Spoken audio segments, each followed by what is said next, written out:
Media మిత్రులందరికీ నమస్కారం. నిన్న స్థానిక శాసనసభ్యులైనటువంటి నాయకర్ గారు మాట్లాడుతూ కొన్ని అంశాలను ఆయన ఎత్తుకోవడం జరిగింది. ఇటీవల గత నెల 31వ తారీఖున సీతారాంపురం సౌత్ గ్రామంలో దివంగత నేత రాజశేఖర రెడ్డి గారి విగ్రహంపై గుర్తు తెలియనటువంటి వ్యక్తులు దాడి చేసి పక్కనటువంటి మాజీ సీఎం గారు జగన్మోహన్ రెడ్డి గారి బ్యానర్ను కూడా చించేయటం జరిగింది. ఆ విషయంపై వైఎస్ఆర్ కాంగ్రెస్ పార్టీ కార్యకర్తలు, నాయకులు, పెద్దలందరూ కూడా కార్యక్రమానికి వచ్చి అక్కడ నిరసన కార్యక్రమం ఏర్పాటు చేసి వైఎస్ఆర్ కాంగ్రెస్ పార్టీ పక్షాన మేము కొన్ని అంశాలను డిమాండ్ చేయడం జరిగింది. దొండగల పట్టుకోమంటాం,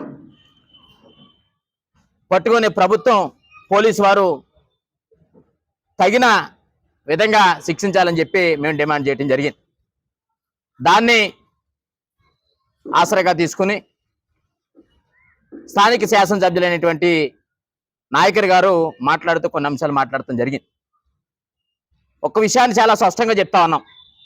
మీరు అధికారంలోకి వచ్చి 2 సంవత్సరాలు పూర్తవుతా ఉంది. ఎప్పుడు మీ మీద కానీ లేదు మీకు సంబంధించినటువంటి నాయకుల మీద కానీ వ్యక్తిగతంగా ఎప్పుడూ కూడా విమర్శలు చేసినటువంటి పరిస్థితి మేం కానీ మా పార్టీ కానీ లేదనే విషయాన్ని చాలా స్పష్టంగా తెలియపరుస్తా ఉన్నాం.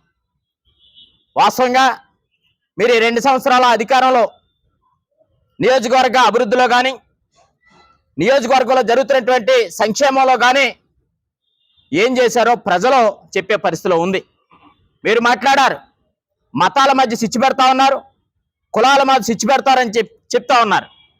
మేము ఎక్కడా మతాలను రెచ్చగొట్టే విధంగా కానీ కులాలని రెచ్చగొట్టే విధంగా కానీ ఎక్కడా మాట్లాడలేదు.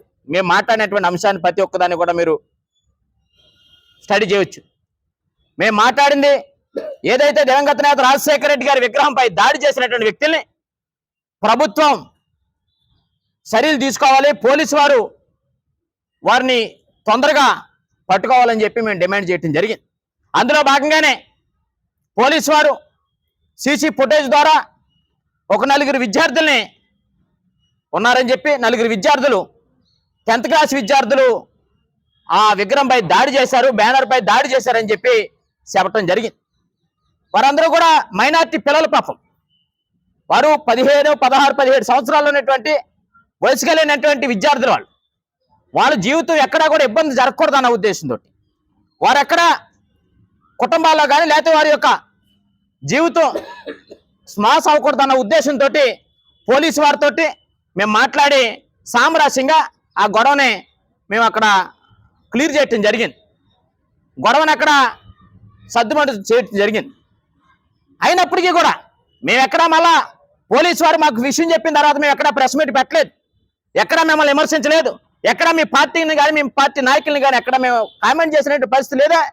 మీరు మాట్లాడుతూ రకరకాలుగా మాట్లాడుతూ ఉన్నారు, మా నాయకుల గురించి మాట్లాడుతూ ఉన్నారు, గౌరవ ముఖ్యమంత్రి జగన్మోహన్ రెడ్డి గారి గురించి, మాజీ ముఖ్యమంత్రి జగన్మోహన్ రెడ్డి గారి గురించి మాట్లాడుతూ ఉన్నారు. ఇది ఎక్కడ న్యాయం? ఈ నియోజకవర్గంలో 5 సంవత్సరాల అధికారంలో ఉన్నటువంటి వైఎస్ఆర్ కాంగ్రెస్ పార్టీ సంబంధించినటువంటి స్థానిక మాజీ శాసనసభ్యులు ముదినూరు ప్రసాదరాజు గారి నాయకత్వంలో మేము ఏ విధంగా అభివృద్ధి చేశామో ప్రజలు చెప్తా ఉన్నారు, మేము చెప్పటం కాదు. ఎదుర్కొన్నటువంటి బస్ స్టాండ్ కానీ, గవర్నమెంట్ హాస్పిటల్ కానీ, లేకపోతే బ్రిడ్జే కానీ, లేకపోతే ఆక్వా యూనివర్సిటీ కానీ, లేకపోతే పేదవారికి ఇళ్ల పట్టాలు ఇచ్చే పరిస్థితి కానీ, ఫిషింగ్ హార్బర్ కానీ, అంటే బలమైనటువంటి ప్రాజెక్టు వర్కులన్నీ కూడా 5 సంవత్సరాల వ్యవధిలో మేము ఏ విధంగా చేశామో ప్రజలు చెప్పే పరిస్థితిలో ఉన్నారు. ఇవాళ మీరు 2 సంవత్సరాల అధికారంలో ఉండి మీరు ఏం చేశారని ప్రజలు అడిగితే సమాధానం చెప్పే పరిస్థితిలో లేరు. ఎంతసేపు వైఎస్ఆర్ కాంగ్రెస్ పార్టీ నాయకుల్ని, కార్యకర్తల మీద దుర్భాషలాడటమే తప్ప ప్రజాపాలన మీద ఎక్కడా కూడా దృష్టి పెట్టినటువంటి పరిస్థితి లేదు. ఎమ్మెల్యే గారు ఒకసారి గమనించాలని విషయాన్ని సందర్భంగా తెలియపరుస్తా ఉన్నాం. అంతేకాదు గతంలో మీరు మాట్లాడారు మా నాయకుల గురించి కానీ, మాజీ ముఖ్యమంత్రి గారి గురించి కానీ, లేదు మా పార్టీ సంబంధించినటువంటి ప్రముఖ నాయకుల గురించి కానీ, లేకపోతే మా స్థానిక మాజీ శాసనసభ్యులు ముదినూరు ప్రసాదరాజు గారి గురించి కానీ వ్యక్తిగతంగా మీరు మాట్లాడారు, లేదు మీరు డిమాండ్ చేశారు.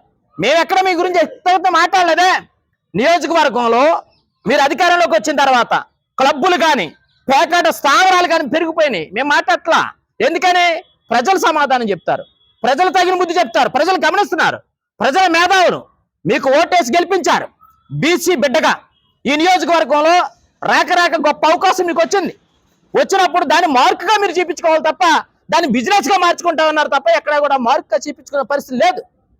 మీరు మాట్లాడితే కేసులు పెట్టే పరిస్థితి, మాట్లాడితే అక్రమ కేసులు పెట్టే పరిస్థితి కనిపిస్తా ఉంది. ఏ వ్యక్తి అయినా మాట్లాడుతూ ఉంటే పాపం వైఎస్ఆర్ కాంగ్రెస్ పార్టీలో పనిచేస్తున్నటువంటి నాగరాజు గారి మీద మీరు కేసులు పెట్టారు. అనేక మంది, ఒక్కరు కాదు, ఇద్దరు కాదు, ముగ్గురు కాదు, నలుగురు కాదు, ఏ వ్యక్తి కనిపిస్తే ఆ వ్యక్తి మీద కేసులు పెట్టే పరిస్థితి. మేము ఒకటే చెప్తా ఉన్నాం, వైఎస్ఆర్ కాంగ్రెస్ పార్టీ పనిచేస్తున్న ప్రతి ఒక్కరు కూడా కేసులకు భయపడే వ్యక్తులు కాదు. అలాగని మేము ఎక్కడా మతాల మధ్యలో చిచ్చు పెట్టే పరిస్థితి లేదు, కులాల మధ్యలో చిచ్చు పెట్టే పరిస్థితి లేదు. ఎవరు మతాల మధ్యలో చిచ్చు పెడతా ఉన్నారు, ఎవరు కులాల మధ్యలో చిచ్చు పెడతా ఉన్నారు, ఎవరు జనాలు రెచ్చగొడతా ఉన్నారు, ఎవరిని ప్రేరేపించి గొడవలకి సృష్టిస్తా ఉన్నారో అందరికీ అర్థమవుతా ఉంది. మేమేం చెప్పక్కర్లా. మీరు అమలాపురం గురించి మాట్లాడారు. అమలాపురంలో కూడా మీ పార్టీకి సంబంధించినటువంటి నాయకులు ఆ రోజున కూడా గొడవలు సృష్టించారు. బాబాసాహెబ్ అంబేద్కర్ పేరు మీద అంబేద్కర్ ఒక జిల్లా పేరు పెడితే మీరు ఓరవలేక వెనకాల బ్యాక్గ్రౌండ్ మీరు ఆ రోజున చేసినటువంటి వ్యక్తులు మీ పార్టీ నాయకులు కదా, ఇలా కనిపిస్తా ఉంది కదా. కాబట్టి మాట్లాడే ముందు మనం నియోజకవర్గం కోసం ఏం చేసాం, లేదు మనం ఈ నియోజకవర్గంలో శాసనసభ్యుడిగా ఏ కార్యక్రమం చేసామనే విధంగా మాట్లాడితే బాగుండేదనే విషయాన్ని సందర్భంగా తెలియపరుస్తా ఉన్నాం. మేము ఎక్కడ మరొకసారి మనం చేస్తా ఉన్నాం, వ్యక్తిగతంగా ఎప్పుడూ కూడా ఎవరిని దూషించే పరిస్థితి మాకు లేదు, మాకు అంత టైం కూడా లేదు. మేము ఇచ్చే సంక్షేమ కార్యక్రమాలే మేము చెప్పుకుంటే సరిపోద్ది. జనాలు అందరూ కూడా గమనిస్తా ఉన్నారు. మేము అమ్మఒడి ఇచ్చాం, చేయూత ఇచ్చాం, ఆసరా ఇచ్చాం, పక్క ఇల్లు కట్టించే కార్యక్రమం చేసాం.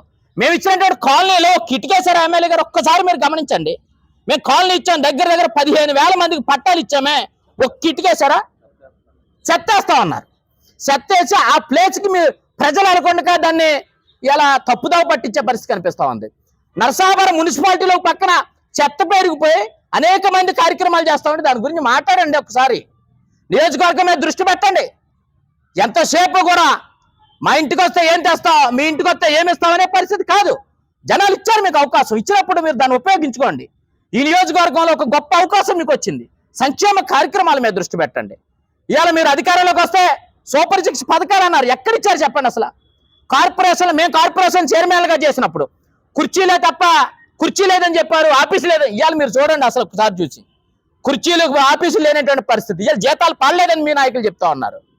మీ పార్టీ అధికారంలోకి వచ్చిన తర్వాత మీరు చేస్తున్న అభివృద్ధి కార్యక్రమాలు కానీ, లేదు మీరు చేస్తున్న సంక్షేమ కార్యక్రమాల మీద కానీ మేము మాట్లాడక్కర్లా.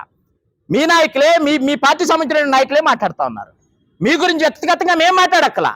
మీ పార్టీలో ఉండబడే, మీ పార్టీలో తిరుగుతున్నటువంటి నాయకులు, మీ కూడా ఉన్నటువంటి నాయకులే బయట చెప్పుకుంటా ఉన్నారు. మేము మాట్లాడక్కర్లా. దయచేసి ఇప్పుడైనా సరే నియోజకవర్గ అభివృద్ధి మీద దృష్టి పెట్టండి. 3 సంవత్సరాల వ్యవధిలో మీరు వ్యక్తిగతమైనటువంటి గొడవలకి లేదా వ్యక్తిగతమైనటువంటి కక్షలకే కాదు, చాలా ప్రాంతాల్లో చాలా కేసులు పెట్టే పరిస్థితి కనిపిస్తా ఉంది. దయచేసి అన్ని సామాజిక వర్గాల్ని కలుపుకొని పోయేదే వైఎస్ఆర్ కాంగ్రెస్ పార్టీ, అన్ని మతాల్ని కలుపుకొని పోయేదే వైఎస్ఆర్ కాంగ్రెస్ పార్టీ అనే విషయాన్ని ఒక్కసారి మీరు గమనించాలనే విషయాన్ని మీ అందరికీ కూడా తెలియపరుస్తూ మరొక్కసారి మీ అందరికీ కూడా మనం చేస్తా ఉన్నా. నిన్న జరిగినటువంటి బాబా ఏదైతే దివంగత నేత రాజశేఖర రెడ్డి గారి మీద విగ్రహం మీద జరిగిన దాడి, దాని మీద మేము పూర్తిగా కూడా వివరించాం. దాని మీద సంబంధించినటువంటి పోలీసు వారితో డిస్కషన్ చేయడం జరిగింది. వారు నలుగురికి కూడా ఎక్కడా కూడా కేసులు లేకుండా చూడాలన్న ఉద్దేశం. కారణం వారు ఇలా 10th అయిపోయిన తర్వాత డిగ్రీ, బీటెక్, బీకామ్ చదవాలి పిల్లలు, వారు భవిష్యత్తు పోయే పరిస్థితి ఉంటుంది.